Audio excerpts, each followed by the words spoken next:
کہتا جی قمر جاوید باجوہ جو ہے وہ اکیلا ذمہ دار تھا. نہیں، وہ اکیلا ذمہ دار نہیں تھا، تم شامل تھے، تم بینیفیشری ہو. وہ تو چلے گئے ہیں، تم موجود ہو. عمران خان صاحب لڑائی رکھیں آپ، آخری بات ضرور لڑیں، اپنا نیریٹو بھی بنائیں. ہم بھی آپ سے لڑیں گے، ہم اپنے نیریٹو کے ساتھ لڑیں گے، لیکن جمہوریت اور سیاست کی ریڈ لائنز کو کراس نہ کریں. آنا واپس ہمارے پاس ہی ہے آپ نے خان صاحب، لیکن آئیں گے ٹکریں کھا کے. ابھی 2-1 سال ٹکریں کھانی ہے آپ نے، ٹکریں کھا کے آپ نے واپس لوٹنا ہے، کیونکہ اگلے غیر سیاسی ہو گئے ہیں. کہ اسمبلی کیوں نہیں توڑتے؟ ہمت ہے؟ نہیں توڑ سکتے. حامد میر صاحب سیانے آدمی ہیں، یہ کل ہی تشریف لے آئے تھے، ورنہ یہ بھی راستے میں رہ جاتے. تو اس تقریب میں خصوصاً حامد میر صاحب کو، طلعت صاحب کو اور لیاقت صاحب کو جو مدعو کرنے کا میرا مقصد ہے وہ یہ تھا کہ یہ لیفٹ کا یا اپوزیشن کا رول پلے کریں گے. تو اب یہ ذمہ داری حامد میر صاحب کے کندھوں پر ہی آ گئی ہے، باقی دو لوگ نہیں آ سکتے. معاشی ابتری اپنی انتہا پر پہنچ چکی ہے، دہشت گردی پھر سر اٹھا رہی ہے، اور ہم ایک دوسرے کے ساتھ دست و گریباں ہیں. ایک دوسرے کو گندا کرنے کے چکر میں ہم نے لوگوں کو بھوکا مار دیا ہے. لوگوں کے مسائل حل نہیں ہو رہے ہیں. اور جب اس ملک میں جمہوری عمل چلنے لگتا ہے، جب جمہوریت پنپنے لگتی ہے، ایک شب خون مارا جاتا ہے اور جمہوریت کے پرخچے اڑا دیے جاتے ہیں. یہ عمل اس ملک میں 4 بار اعلانیہ ہوا ہے اور کئی بار غیر اعلانیہ ہوا ہے. آج جو موضوع ہم نے آپ کے سامنے رکھا ہے وہ ہے آئین اور جمہور کی حکمرانی، درپیش مشکلات، راہ نجات. یہ بڑا کڑوا موضوع ہے اور بڑی ٹائٹ روپ پہ چلنے والی بات ہے اگر آپ بات کرنا چاہیں، اور اگر بات نہ کرنا چاہیں تو اس کا بھی راستہ موجود ہے. تو میری گزارش یہ ہے کہ ہمیں بات کرنی چاہیے. اگلی زندگی کی اگلی سانس کا پتہ نہیں ہے، بات ہم کیوں نہ کریں؟ ہم آزاد لوگ ہیں. ٹھیک ہے، پاکستان کاغذوں میں آزاد ہوا، پوری طرح آزاد نہیں ہو سکا، لوگوں کو آزادی مل نہیں سکی. لوگ مختلف قسم کی زنجیروں میں جکڑے ہوئے تھے، جکڑے ہوئے ہیں. وہ زنجیریں ٹوٹ رہی ہیں، پھر دوبارہ پہنا دی جاتی ہیں. لیکن اس میں دیکھنا یہ ہوگا کہ اس سے جان کیسے چھڑانی ہے سارے مشکل سے. میری سب سے بڑی شکایت جو ہے ایک سیاسی کارکن کے طور پہ وہ پاکستان کی سیاسی قیادتوں اور سیاسی جماعتوں کے ساتھ ہے. اور میری شکایت دن بدن بطور ایک سیاسی کارکن کے وہ پہلے سے زیادہ سنجیدگی اختیار کرتی جا رہی ہے، اور میں تکلیف محسوس کرتا ہوں بہت زیادہ، اور اس تکلیف کا اظہار بھی کرتا ہوں کبھی پبلک میں اور کبھی اپنی جماعت کے اندر بھی، کہ پاکستان کی سیاسی قیادتوں کے ساتھ آخر کیا مسئلہ ہے. یہ کیوں اپنی جماعتوں کو منظم نہیں کرتے؟ یہ کہنا کہ انہیں منظم نہیں کرنے دیا جاتا کافی حد تک سچ ہے، لیکن جب زمانہ امن ہوتا ہے تب کام کیوں نہیں کرتے آپ گراس روٹ لیول پہ جا کے کیوں اپنے پولیٹیکل ورکرز کو آرگنائز نہیں کرتے؟ کیوں اسٹریٹ پاور آپ گین کرنے کی کوشش نہیں کرتے؟ اور جب پھر لڑائی ہوتی ہے تو چند سو لوگ ہوتے ہیں وہ مرنے کے لیے اور جیلیں کاٹنے کے لیے چند درجن رہ جاتے ہیں، باقی ووٹ ملتے ہیں ہمیں کروڑوں کی شکل میں، اور جب جدوجہد کا وقت آتا ہے تو چند سو لوگ. یہ معاملہ کیا ہے؟ یہ ہم ہر الزام اسٹیبلشمنٹ پر نہیں لگا سکتے. جنہوں نے مارشل لا لگائے ان پر تو وہ الزام نہیں ہے، وہ تو جرائم ہے. ان جرائم کو تو سمندر کے پانی سے بھی نہیں دھویا جا سکتا، اور وہ ہر شخص اپنے کیے کی سزا پائے گا. کچھ پا چکے ہیں، کچھ پائیں گے آئندہ. وہ تو بچت نہیں ہوگی نہ اس دنیا میں نہ اگلے جہان میں. یہ کلمے کے نام پہ بننے والے اس ملک کے ساتھ جو کھلواڑ کیا گیا ہے، جس نے کیا ہے، جس کا نام معلوم ہے یا جو پیچھے رہ کے کھلواڑ کرتا رہا، سب اپنے انجام کو پہنچیں گے، بچ نہیں سکتے. یہ تو پاسبل ہی نہیں ہے. لیکن میرا جو سوال ہے وہ پاکستان کی تمام سیاسی جماعتوں کے ساتھ ہے کہ ان کے ساتھ مسئلہ کیا ہے؟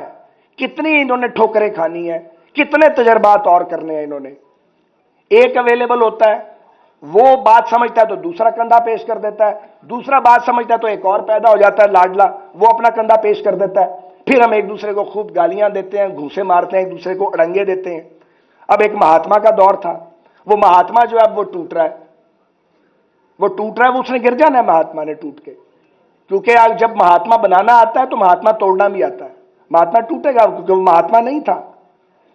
لیکن اب یہ پاکستان کی سیاسی جماعتوں کا کام ہے. کسی ایک سیاسی جماعت نے اپنے اندر جمہوری عمل جو ہے اس کو زندہ اور تبندہ نہیں رکھا. جیسا رہنا چاہیے. اختلاف ہوتا ہے, ہم بڑی بڑی سخت بات کرتے ہیں اپنی جماعتوں میں, سنا بھی جاتا ہے, لیکن جو معیار چاہیے وہ معیار نہیں ہے. پھر نظریہ ضرورت والے ججز ہیں, وہ 4 جاتے ہیں 2 اور آ جاتے ہیں, ان سے بھی جان نہیں چھوٹتی ہے. ایسے ایسے فیصلے آتے ہیں کہ انسان سر پکڑ کے بیٹھ جاتا ہے. ایسے ایسے فیصلے آتے ہیں جو ملک کو اربوں ڈالر کا ٹیکہ لگ جاتا ہے, انہیں کوئی نہیں پوچھتا. وہ پوتر ہیں, انہیں پوچھا ہی نہیں جا سکتا, توہین لگ جائے گی آپ کے اوپر. اب تو وہ وقت آ گیا کہ لوگ چاہتے ہیں کہ ان پہ توہین لگائی جائے, کیونکہ ملک کی توہین تو نہ کی جائے, آئین اور جمہوریت کی توہین تو نہ کی جائے. کوئی اپنے رشتہ داری کی بنیاد پہ فیصلے دیتا ہے, کوئی اپنے چیمبر کی بنیاد پہ فیصلے دیتا ہے, کوئی اپنی ضرورت کے تابع فیصلے دیتا ہے. یہ کوئی طریقہ ہے؟ اس طرح چلتے ہیں ملک؟ 22 کروڑ کا یہ ملک ہے, نیوکلیئر پاور ہے, تماشا بنایا ہوا ہم نے, ایک دوسرے سے بدلے پہ بدلہ, بدلے پہ بدلہ. کتنے بدلے لینے ہم نے ایک دوسرے کے ساتھ؟ بدلہ تو پاکستان کے ساتھ لے رہے ہیں. اندازہ ہے کہ اس وقت ملک کہاں کھڑا ہے؟ بالکل دیوالیہ پن کے کنارے پہ چھوڑ گیا عمران خان. نعرے لگایا کرتا تھا اور کھوکھلے نعرے تھے سارے, اور لانے والوں کو بھی پتا تھا یہ کھوکھلا آدمی ہے, تو لانے والوں سے نہیں پوچھا جائے گا کہ کیوں لے کے آئے تھے اس کو. عمران خان کو تو پوچھا ہی جائے گا, ان کو بھی تو پوچھا جائے گا جنہوں نے فیصلے دیا عدالتوں میں بیٹھ کے, جو پروجیکٹ عمران کو تخلیق کر رہے تھے. نیا پاکستان بنانے چلے تھے جی آپ کا کیا کام ہے؟ آپ نیا پاکستان بنائیں. پاکستان کدھر جائے گا یہ فیصلہ ہم نے کرنا کہ آپ نے کرنا تھا؟ ہم نے کرنا تھا. جو لوگوں کے اندر رہتے ہیں, فیصلے کوئی اور کر رہا تھا. کبھی آر ٹی ایس کے ذریعے نتائج بدلے گئے, حلقے توڑے گئے, ہماری قیادتوں کو ہمیں چور بنا کے پیش کیا گیا. ہم اپنے گھر چھوڑ آئے پار, ہم مہاجر ہو کے آئے, سب کچھ چھوڑ آئے. اچھے خاصے کھاتے پیتے لوگ تھے ہم میں سے بہت سارے, یہاں آ کے ہاتھوں پاؤں سے کام کرنا پڑا. ہم غدار ہو سکتے ہیں جنہوں نے یہ ملک بنایا ہے؟ تو فیصلہ تو ہم نے کرنا تھا کہ پاکستان کدھر جائے گا. فیصلہ کوئی اور کرتا رہا یہاں پہ. یہ قبول نہیں ہے بالکل بھی, یہ ناقابل قبول ہے. اور افسوس ہے اور تف ہے عمران خان تمہارے اوپر, تف ہے تم پہ, کہ جو بات میاں نواز شریف کو سمجھ آ گئی, جو پیپلز پارٹی کو سمجھ آ گئی, تمہیں سمجھ کیوں نہیں آئی؟ چلو تم نے ایک بار واردات کر لی, ایک بار تو سبوں نے واردات کی, تم پھر واردات کرنا چاہتے ہو, تم پھر آوازیں دے رہے ہو کہ مجھے لاؤ اور تخت پہ بٹھا دو. کتنے اممیچیور آدمی ہو تم, کتنے سطحی شخص ہو تم, کتنا افسوس ہے. کیا میں آپ کو سمجھتا تھا اور کیا آپ نکلے ہیں؟ کتنا تعلق تھا آپ کے ساتھ, کیا کیا آپ نے؟ یہ نیا پاکستان ہے, یہ ریاست مدینہ بنائی تھی آپ نے. جھوٹ ہی جھوٹ, جھوٹ ہی جھوٹ, جھوٹ ہی جھوٹ, گند ہی گند. اتنا گند تو کبھی کسی نے نہیں ڈالا جتنا خان صاحب آپ نے ڈال دیا. اور شرم ابھی بھی نہیں آ رہی. اب اسمبلیاں توڑوانے چلے ہیں آپ, پھر توڑوا بھی نہیں سکتے. توڑو کے پی کی اسمبلی, کیوں نہیں توڑتے؟ ہمت ہے نہیں توڑ سکتے. تو یہ بڑکیں کیوں لگاتے ہیں؟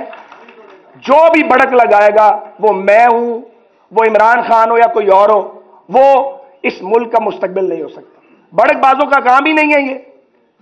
تو میں آج کے دن یہ کہنا چاہتا ہوں کہ اگر جان چھڑانی ہے اس عذاب سے, جو عذاب بار بار آ جاتا ہے پاکستان پہ, کبھی کسی شکل میں کبھی کسی شکل میں, تو پھر سیاسی جماعتیں مہربانی کر کے رحم کریں, اپنے اندر الیکشن کروائیں, الیکشنوں کے ذریعے قیادت کے فیصلے کریں. ایک لیڈر جو ہے, کوئی ایک لیڈر جس کے پیچھے لوگ چلتے ہیں, وہ کیسے عقل کل ہو سکتا ہے؟ مجھے بتائیں, کیسے عقل کل ہو سکتا ہے؟ غلط فیصلے کرتے ہیں ہم ٹکٹوں کے, کوئی نظام ہی نہیں ہے سیاست میں, نیچے سے ریکمنڈیشن ہی نہیں آتی ہے. وہ ویسے ہی ایم پی ایم این اے آ جاتے ہیں, وہ آ کے ٹامک ٹوئیاں مارتے ہیں, مشکل ٹائم پہ ساتھ کھڑے نہیں ہوتے. کتنی بار یہ تجربہ کرنا ہے؟ اب بس ہو گئی ہے یار.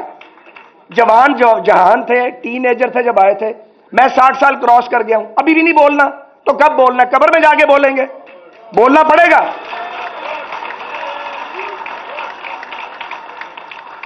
آپ یقین کریں, آپ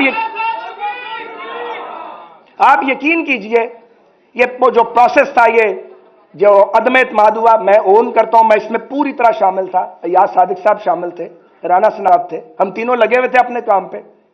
بالکل ٹھیک کیا, ہمیں یہ کرنا چاہیے تھا. لیکن جب کیبنٹ بن رہی تھی, میں نے شہباز صاحب کی منت کی, میں نے کہا مجھے وزیر نہ بنائیں, پوچھ لیں آپ شہباز صاحب سے. لیکن وہ انہوں نے کہا کہ تم لوگوں نے مجھے آگے کیا, اب تم لوگ کہتے ہو کہ تم نے ساتھ کھڑے نہیں ہونا. جواب کوئی نہیں تھا.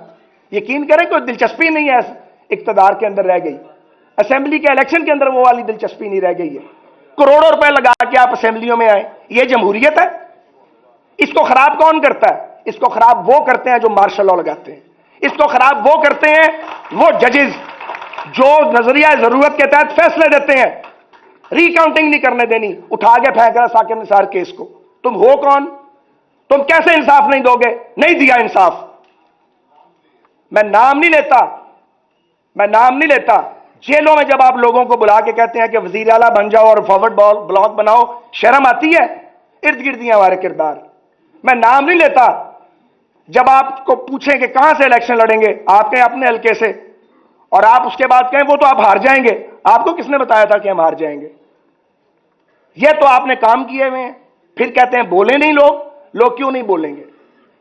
لیکن آج میں آپ کو یہ گزارش کرنا چاہ رہا ہوں، آج نہیں، میں کئی دن سے یہ کہہ رہا ہوں کہ ذمہ داری اب سیاستدانوں پہ 100% پڑ گئی ہے، کیونکہ اگلے غیر سیاسی ہو گئے ہیں.